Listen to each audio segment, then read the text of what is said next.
আনন্দে চলে গেছে একদম এন্ড অফ দ্য পয়েন্টে। জাস্ট পাহাড়ের কোল থেকে উঠে আসা সূর্য মামা দেখা দিয়েছে।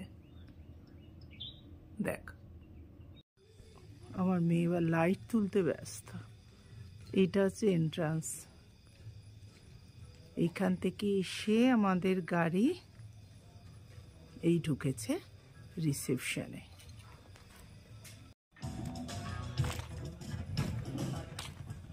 ওখানে বনফায়ার হচ্ছে, লাগিয়েছে।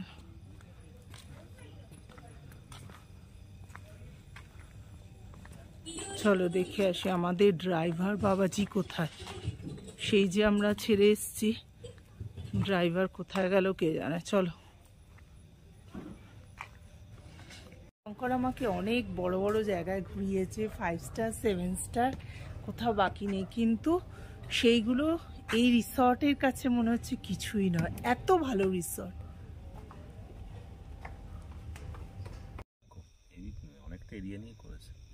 জায়গাটা খুব সুন্দর করেছে, বলছি তো। ওই জন্যই সবাইকে বলছি যে প্লিজ একবার মহাবালেশ্বরের এই রিসর্টটায় ঘুরে যাও বন্ধুরা। তোমরা বলবে যে সত্যি বিশাল জায়গা জুড়ে একই কথা বারবার বলছি, অভূতপূর্ব। Good morning everyone.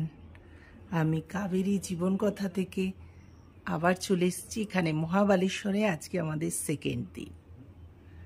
তো বন্ধুরা, ঘড়িতে এখন বাজে 6:25।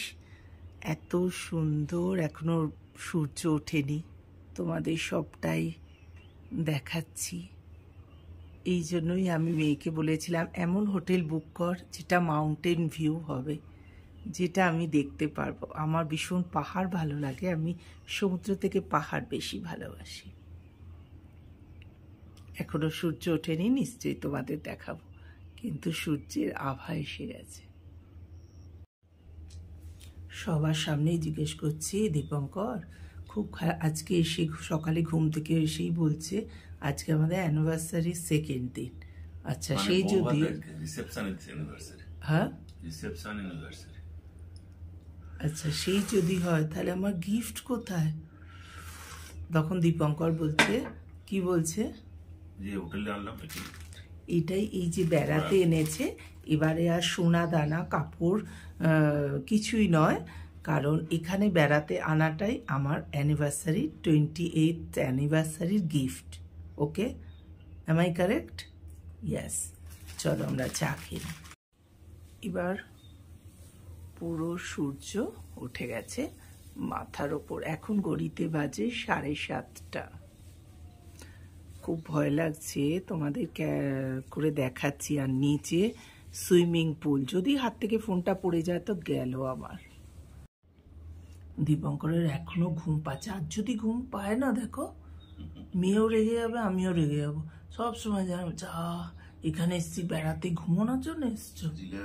রিল্যাক্স, তোমার রিল্যাক্স, বাড়িতেও তো রিল্যাক্স করো। সকাল মেনটেনের জন্য গাছে জল দেওয়া স্টার্ট হয়ে গেছে। আর এই মন্দিরটা কিছুতেই যেতে পারছি না, যা দেখি আজকে ট্রাই করি, কালকে রাত্রি তো। এটা খুব সুন্দর একটা মন্দির,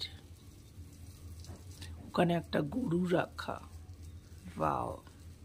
এখানে আমি আর আমার মেয়ে ব্রেকফাস্ট করতে চলে এসেছি। আর দীপঙ্কর আগে খেয়ে নিয়েছে, আমি পুজো টুজো করে, গোপাল পুজো করে তারপরে এসেছি। মর্নিং ফ্রেন্ডস, এখন আমরা চলে এসেছি ব্রেকফাস্ট খেতে।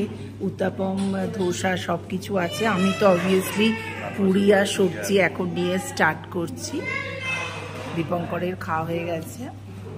মাম, এদিকে তাকা।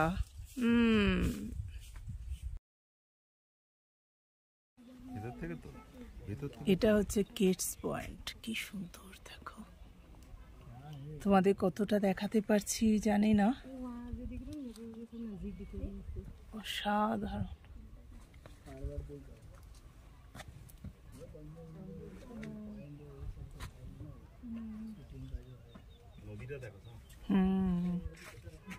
কি সুন্দর ঘোড়া দেখো।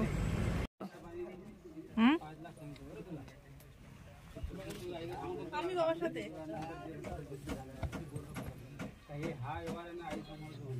হাত নামাম। গুড ইভিনিং বন্ধুরা, আমাদের স্ন্যাক্স চলে এসছে। এইটার সাথে এই যে মুড়ি আর দীপঙ্কর বানাচ্ছে চা। আমরা অলরেডি খেয়েছি, আমি আর আমার মেয়ে। চলো, আর এর ফার্স্ট খাওয়া হচ্ছে টমেটো স্যুপ উইথ ক্রিম। আর এটা তো সঙ্গে দিয়েছে, বলো দীপঙ্কর তো ফটাফট স্টার্ট করে দিয়েছে, মেয়ে স্টার্ট করে দিয়েছে। এবার মেন কোর্সে এলো ফ্রাইড রাইস, চিকেন টিক্কা মশলা, আর এটা হচ্ছে গার্লিক নান। চলো আমরা স্টার্ট করি, আমাদের ডিনারটা কমপ্লিট করে নিই। স্টাইটে গরম গরম গোলাপ জামুন। তো গুড নাইট বন্ধুরা, আজকের মতো ব্লগটা এখানেই শেষ করছি। আজকে আমাদের এখানে সেকেন্ড দিন কমপ্লিট। আমরা এবার ডিনার শেষ করে ওপরে যাচ্ছি, তার আগে একটু হেঁটে নিলাম। তো চলো, এই ছোট্ট ব্লগটা যদি তোমাদের ভালো লেগে থাকে তো do like, share and subscribe my channel Kaberi জীবন কথাতে। সব সময় তোমাদের স্বাগত বন্ধুরা। আমার ব্লগগুলো একটু দেখো, অনেক কষ্ট করে বানাই গো। যেখানেই যাই শুধু ক্যামেরা হাতে ক্যামেরা বন্দি করি যায় ভালো ভালো জিনিসগুলো শুধু তোমাদের জন্যে। তোমরা যদি ব্লগগুলো পুরোটা না দেখো তাহলে আমার খুব খারাপ লাগবে, বলো প্লিজ ব্লগগুলো পুরোটা দেখো।